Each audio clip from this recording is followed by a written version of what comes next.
High साथीहरू, welcome back to my mini blog. आज चाहिँ लस्सी बनाउनु सरी आज होइन, माइती गएको दिनमै लस्सी बनाएर खाएको थियो। सो गाइज, हामीसँग चाहिँ जति सामान थियो जे थियो त्यति नै हामीले प्रयोग गरेको छौँ। लस्सीमा चाहिँ सिम्पल मिठो बनाएको छौँ है।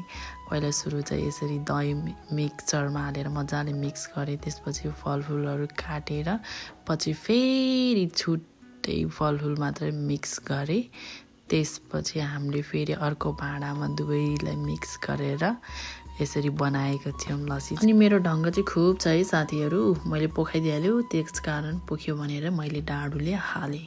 अनि त हाम्रो लस्सी पनि रेडी भइसकेको थियो। त्यसपछि मैले माथिबाट मसिनो गरेर काटेको स्याउ र अङ्गुर राखिदिएँ। सबैजना एकै ठाउँमा बसेर हामी खाना थाले।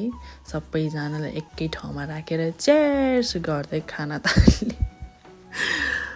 साँच्चै भन्नुपर्दाखेरि चाहिँ कस्तो मिठो भएको थियो कि, अमिलो अमिलो गुलियो गुलियो कस्तो मिठो लाग्यो कि। सुरुमा त सबैभन्दा धेरै खाने चाहिँ मै होला कि त्यहाँनिर। अनि नेसाङ पनि है, नेसाङले पनि कति धेरै खाएको थियो कि। अनि मैले चाहिँ सबैजना सोधेको थिएँ कि कस्तो भयो भनेर। नेसाङले चाहिँ मिठो भयो भनेर, त्यहाँदेखि सोनीले चाहिँ फेरि अमिलो लाग्यो मलाई त लास्ट टाइममा भन्न लाग्यो कि। अनि अर्को मोटी मोबाइल चलाएर मिठो भन्नु नि गाह्रो भइरहेको उसलाई मोबाइल हेर्नुको धुनमा। त्यही हो साथीहरू, यति भन्दै मेरो छोटो मिठो ब्लग चाहिँ यहीँ इन गर्न चाहन्छु। कस्तो लाग्यो हजुरहरूलाई भनिदिनु होला। लास्टसम्म हेरिदिनु भएकोमा धन्यवाद। And see you in the next blog. Bye by.